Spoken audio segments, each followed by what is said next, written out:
Alright, here's an update on these door panels. Still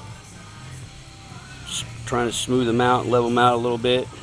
Getting ready to start using some filler. I'm kind of in between while I'm waiting for fiberglass to dry.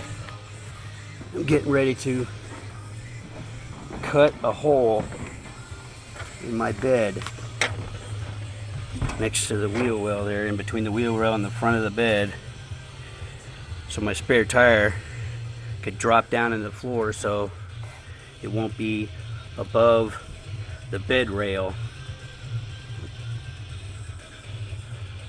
I don't want to stick it above the bed rail. To me, that don't look good. So I'm cutting a hole in the floor, and it'll slide down into the floor, and I'll make a tub to go into the floor to hold it.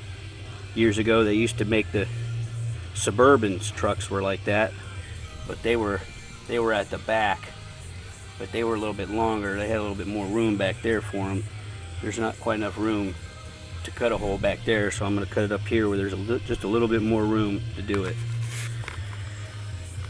Alright, I'll get at it.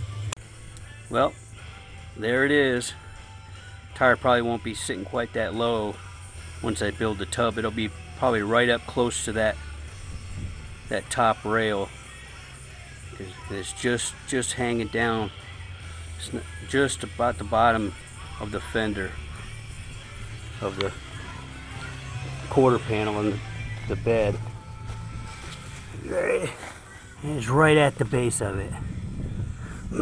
So I can leave it that low, but I'm going to bring it up just a little bit. Alright, here's the hole cut, grinded, and there's a tub. I made it out of some extra shelves that would have been for one of these cabinets that I had. See how this sucker fits.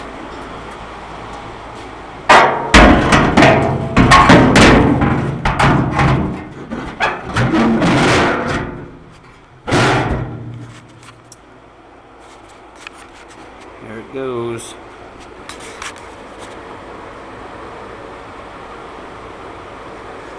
Put the tire in there.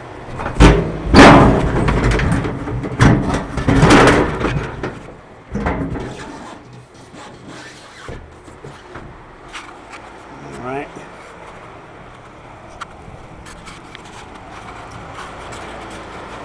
And there it is with the tire inside of it.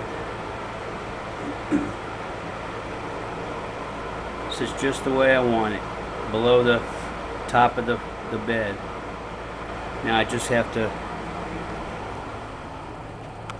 mount the tire holder and attach the tire to it. And thanks for watching.